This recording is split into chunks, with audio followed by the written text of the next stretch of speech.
In Pretoria, a friend of the late Senzo Meyiwa has been on the stand giving his version of what happened on the night in 2014 when the soccer sensation was fatally shot. The matter has now been postponed to Monday after the lawyer for accused numbers 1 and 2 felt unwell. eNCA reporter Manqoba Mchunu was there. Advocate Sipho Mosipelo, who was representing accused 1 and 2, had started his cross-examination yesterday. So he picked off where he had left off yesterday by, asking on the events that happened on the 26th of October, the day that Senzo Meyiwa was shot and killed, and just what happened just moments before that shooting happened.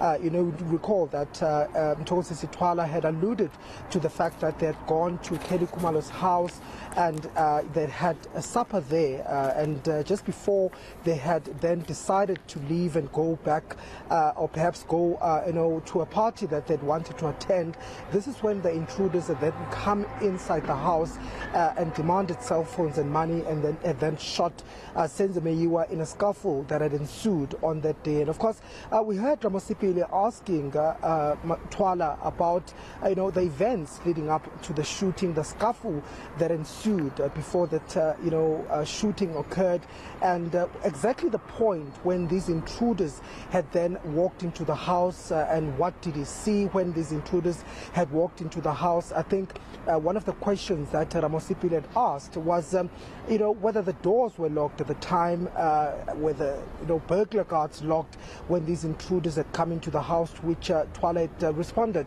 that he didn't recall whether this was the case, but what he saw was just one of these intruders just moments after they had come into the house. This is after Tumelo Madlala and Mthokozisi Thwala had gone outside the house where Tumelo Madlala had been going to smoke at that particular point, and upon their return with Senzo Meyiwa, who had come to fetch them, this is when this incident had then occurred. He says he just heard somebody in the kitchen, and he heard somebody demanding cell phones and money.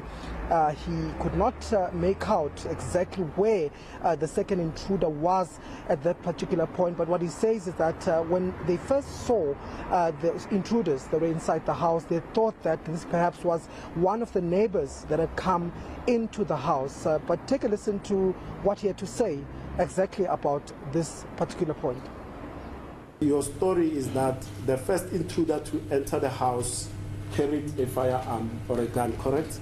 Angithi usho-ke ubufakazi bakho ukuthi owokuqala owangena endlini wayephethe isibhamu. Yebo. Yes. And from your vantage point where you were seated, could you see that firearm as soon as that person enters the kitchen? Kwindawo owuhlezi kuyona ingabe leso sibhamu leso wasibona nje kanye ngenkathi nje umbona noma lo muntu engena ekitchen? Hayi ukuthi ngasibona ngesikhathi engena, mina ngabona ukuthi ushuka umuntu la lo mnyango lo, ukuthi lo ade ngokusho lo ongakusona umnyango, I think it's like uphumele passage. Ngikhumbula ukuthi ngabuka uSenzo, ngitshe mhlawumbe mina umuntu omakhelwane or something, angazi nami sengicabangiswa yini lo. Not that I saw a person coming into the kitchen door. You remember there's this opening that I described here. It's not a door, it's an opening where I just saw someone appearing from there. And then I looked at Senzo because I was under this impression that maybe it's a neighbor. And I also don't know why I thought like that. And then emva kwesikhathi esincane nje futhi ngibuka uSenzo ila ngathi mengibuka khona ngabona ukuthi hayibo lo muntu uphethe isibhamu. Okay. And after a short while, while looking at Senzo, that's when I then saw that, but this person has got a firearm.